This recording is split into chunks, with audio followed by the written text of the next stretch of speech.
رسوله الكريم اما بعد فاعوذ بالله من الشيطان الرجيم بسم الله الرحمن الرحيم رب اشرح لي صدري ويسر لي امري واحلل عقدة من لساني يفقهوا قولي۔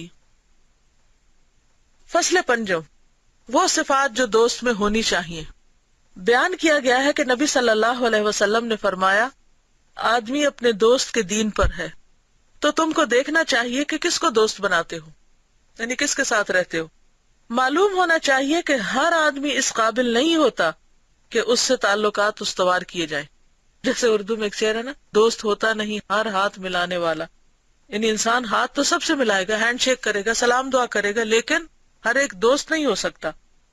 بس ضروری ہے کہ جس کو چنا جائے وہ عادات اور خصائص میں ممتاز ہو، یعنی دوسروں سے ڈفرنٹ ہو، بہتر ہو۔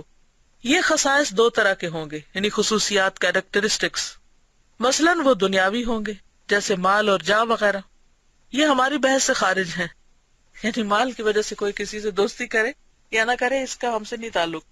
دوسرے خصائص دینی ہوں گے اور ان میں مختلف اغراض جمع ہو سکتی ہیں، یعنی دین کی وجہ سے کسی سے دوستی ہو، مثلاً علم اور عمل کا استفادہ بھی ہے اور جاہ کا استفادہ بھی، یعنی اگر کسی کے پاس علم ہے، عمل ہے، مال نہیں بھی لیکن جاہ ہے، یعنی کوئی مرتبہ ہے، کوئی رتبہ ہے، تاکہ اس آدمی سے بچاؤ ہو سکے جو دل کو مقدر کرتا ہے اور عبادت سے روکتا ہے۔ یعنی یہ تھوڑی سی سٹل سی بات کی انہوں نے کہ انسان اچھے انسان کو دوست کیوں بنائے؟ جو علم اور عمل میں اچھا ہو اور اس کے پاس جاہ بھی ہو، تاکہ اس جاہ یا اتھارٹی یا اس کے رعب کی وجہ سے انسان ان لوگوں سے بچ سکے جو انسان کے عمل میں، عبادت میں خلل ڈالیں۔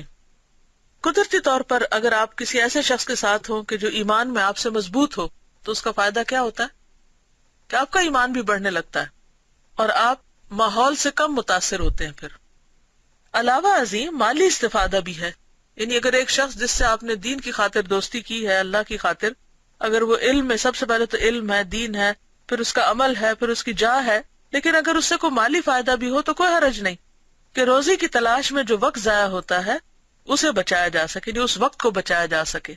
نیز اہم کاموں میں استعانت بھی ہے، مدد لینا بھی ہے کہ وہ حالات میں قوت اور مصائب میں سمانے طمانینت ثابت ہو۔ کیا مطلب؟ کہ اگر ایک ایسا شخص ہے جو آپ سے ہر حال میں بہتر ہے، علم میں، عمل میں، تقوی میں، عبادت میں، یا پھر یہاں جو اور چیزیں ہیں جیسے جاہ ہے، مال ہے، تو ایسے شخص کے ساتھ تعلق جو ہے وہ دین کے لحاظ سے بھی فائدہ مند ہے اور دنیاوی اعتبار سے بھی اور قلبی اعتبار سے بھی، کہ انسان کو پتا ہے کہ جب مجھے کوئی تکلیف ہوگی تو میرا یہ دوست میرے کام آئے گا اور مجھے چھوڑے گا نہیں، یا یہ کہ اس کا قرب جو ہے وہ انسان کے لیے اطمینان کا باعث ہوتا ہے کہ مجھے دھوکہ نہیں دے گا یا میری غیبت نہیں کرے گا یا میرے ساتھ برا معاملہ نہیں کرے گا۔ اسی طرح آخرت میں شفاعت کا انتظار ہے، یعنی نیک لوگ جو ہیں وہ دوسروں کی شفاعت بھی کریں گے۔ جیسا کہ بعض سلف نے کہا، زیادہ بھائی بناؤ کہ ہر مومن کے لیے شفاعت ہوگی۔ غرض بہت سے فوائد ہیں اور ہر فائدہ کچھ شرائط کا مطالبہ کرتا ہے جن کے بغیر وہ حاصل نہیں ہو سکتا۔ اور وہ شرائط کیا ہیں؟ انسان کے لیے جس کی صحبت مؤثر ثابت ہو سکتی ہے اس میں 5 خصلتیں ہونی چاہیے، یعنی دوست بناتے ہوئے 5 چیزوں کو مد نظر رکھنا چاہیے۔ نمبر 1، وہ عقل مند ہو۔ کبھی بھی انسان بے وقوف کو دوست نہ بنائے۔ انسان اپنے دوست کے دین کی وجہ سے پہچانا جاتا ہے۔ اگر آپ کا تعلق کسی ایسے شخص ہے جو حماقتیں کرتا ہے یا بے وقوف ہے تو پھر آپ بھی اسی طرح پہچانے جائیں گے۔ نمبر 2، اچھے اخلاق والا ہو۔ نمبر 3، فاسق نہ ہو، یعنی اللہ کا نافرمان نہ ہو۔ نمبر 4، نہ بدعتی ہو۔ اور نمبر 5، نہ وہ دنیا کا حریص ہو، یعنی دنیا کے مال کی لالچ اس کے دل میں نہ ہو۔ دراصل عقل ہی رأس المال ہے، یعنی سب سے بڑا مال تو انسان کی عقل ہے جو اللہ نے دی ہے۔ بے وقوف کی صحبت میں کوئی بھلائی نہیں، کیونکہ وہ تجھے فائدہ دینا چاہے گا اور تیرا نقصان کر دے گا۔ اور عقل مند سے ہماری مراد وہ آدمی ہے جو امور کو صحیح طور پر سمجھتا ہو اور اسے کوئی بات سمجھائی جائے تو بآسانی سمجھ لے، یعنی اشارہ بھی اس کے لیے کافی ہو، یعنی کہ آپ اسے کچھ کہیں اور وہ کچھ اور سمجھے اور پھر کچھ اور کر دے اور معاملات ساری خراب کر دے آپ کا نام لے کر۔ ان صفات کے ساتھ حسن خلق بھی نہایت ضروری ہے، کیونکہ بعض دفعہ عقل مند آدمی پر غضب یا شہوت غالب ہو جاتی ہے تو اپنی خواہش کی پیروی کرتا ہے اور اس کی صحبت میں کوئی بھلائی نہیں رہتی. یعنی ان صفات کے ساتھ، کون سے صفات؟ یہ جو اوپر گزری ہیں، اور خاص طور پر عقل مند ہونے کی. یعنی ایک شخص انتہائی عقل مند ہے، انٹیلیجنٹ ہے، سمجھدار ہے، لیکن اس پر غضب غالب ہوتا ہے، یعنی بات بات میں وہ غصہ کرتا ہے، یا شہوت غالب ہو جاتی، یعنی کوئی خواہش غالب ہو جاتی تو وہ اپنی خواہش کی پیروی کرتا ہے، اور اس کی صحبت میں کوئی بھلائی نہیں رہتی کیونکہ وہ سکون قلب جو ہے وہ لٹ جاتا ہے. فاسق کا قرب موجب مصیبت ہوتا ہے. فاسق کا قرب موجب مصیبت ہوتا ہے، یعنی جب کوئی گناہ کر رہا ہے اور آپ اس کی صحبت میں اور آپ اس کو سپورٹ کر رہے ہیں یا خاموش ہے اس کے گناہ پر، تو اس پر جو مصیبت نازل ہوگی آپ بھی اس کی زد میں آئیں گے، کیونکہ وہ اللہ سے نہیں ڈرتا، اور جو اللہ سے نہ ڈرے اس کی طرف سے مصیبت سے اطمینان ہے اور نہ اس پر اعتماد کیا جا سکتا ہے. یعنی اس کا یہ مطلب نہیں کہ اس کو اطمینان اعتماد ہے، اس کا مطلب یہ ہے کہ ایسا جو اللہ سے نہیں ڈرتا پھر آپ چین سے نہ بیٹھے کہ اس کے اوپر مصیبت آئی تو آپ بچ جائیں گے. نہ وہ شخص قابل اعتماد ہے اور نہ ہی اس کی صحبت کا کوئی فائدہ ہے.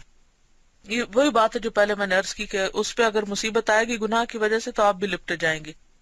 بدعتی کی صحبت اس لیے بری ہے کہ اس کی بدعت اس میں سرایت کرے گی.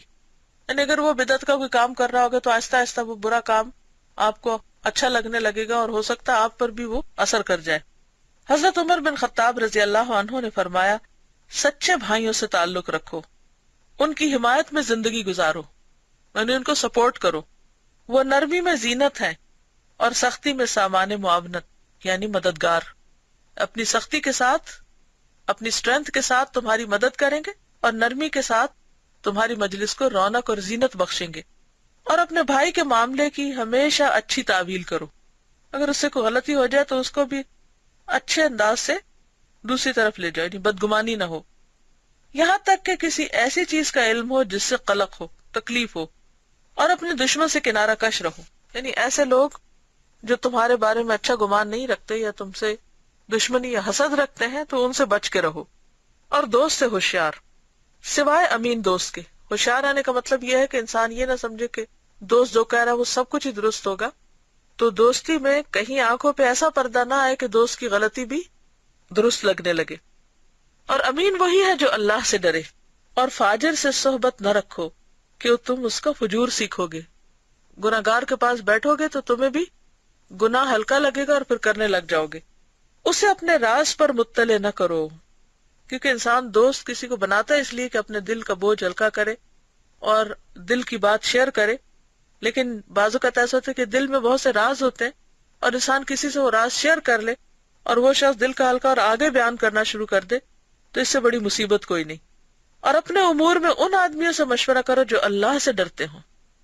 یحییٰ بن معاذ نے کہا، برا دوست وہ ہے جسے یہ کہنے کی ضرورت پڑے کہ اپنی دعاؤں میں مجھے یاد رکھنا. یعنی وہ اچھا دوست نہیں کہ جسے کہہ کے انسان اپنا آپ یاد کروائے اور اسے مدارات سے پیش آنا پڑے. مدارات یعنی خاطر مدارت، یا تو میں اس کے پاس معذرت کرنے کی ضرورت پیش آئے، یعنی سوری کرنا پڑے اور ایکسکیوزز دینی پڑے. کچھ لوگ حضرت حسن رضی اللہ عنہ کے پاس آئے، وہ سوئے ہوئے تھے. ان میں سے بعض گھر سے پھل لے کر کھانے لگے، یعنی وہ سوئے ہوئے تھے اور وہ ان کے گھر جا کر کچھ کھانے لگ گئے. بیدار ہونے پر آپ کو اس بات کا علم ہوا تو فرمایا، اللہ آپ پر رحم کرے، خدا کی قسم یہ بھائیوں کا کام ہے. یعنی وہی شخص یہ کر سکتا ہے کہ جو واقعی صحیح معنوں میں جس کے ساتھ اخوت ہو، ورنہ تو تکلف رہے گا. ابو جعفر نے اپنے ساتھیوں سے کہا، کیا تم میں سے کوئی ایسا ہے جو اپنے ہاتھ اپنے بھائی کی جیب میں ڈال کر جو چاہے نکال لے؟ کہنے لگے نہیں. تو کہا، تم بھائی نہیں ہو جیسے کہ تمہارا اپنا خیال ہے. یعنی اگر تم کسی کے بیگ میں ہاتھ نہیں ڈال سکتے اور اس میں سے کچھ نکال نہیں سکتے تو پھر تمہارا تعلق جو ہے نا بس ایک رسمی تعلق ہے، اخوت نہیں ہے. بیان کیا جاتا ہے کہ فتح موصلی اپنے ایک دوست کے پاس آئے جن کا نام عیسیٰ تمار تھا. انہیں گھر میں نہ پایا تو ان کی خادمہ سے کہا، میرے بھائی کی تھیلی یعنی روپے پیسے والی میرے پاس لاؤ. وہ لے آئی تو اس میں سے 2 درہم لے لیے. عیسیٰ گھر آئے تو لونڈی نے ان کو یہ واقعہ بتایا. بولے، اگر تو نے سچ کہا ہے تو آزاد ہے. پھر تھیلی دیکھی، وہ سچی نکلی، چنانچہ آزاد کر دی گئی. یعنی وہ خوش ہوئے اس بات پر. یعنی صحیح معنوں میں بھائی اور دوست وہ ہے کہ جس کی غیر موجودگی میں آپ اس کی اگر کوئی چیز لے لیں ضرورتاً اور بعد میں اس کو بتا دیں تو وہ اس کو برا نہ مانے. اللہ تعالیٰ سے دعا ہے کہ اللہ تعالیٰ ہمارے اندر اچھے اخلاق پیدا کرے اور وہ صفات پیدا کرے جس سے ہم اس کے پسندیدہ انسان بن جائیں. وآخر دعوانا ان الحمد للہ رب العالمین. سبحانک اللہم و بحمدک نشہد ان لا الہ الا انت نستغفرک و نتوب الیک. السلام علیکم ورحمۃ اللہ وبرکاتہ.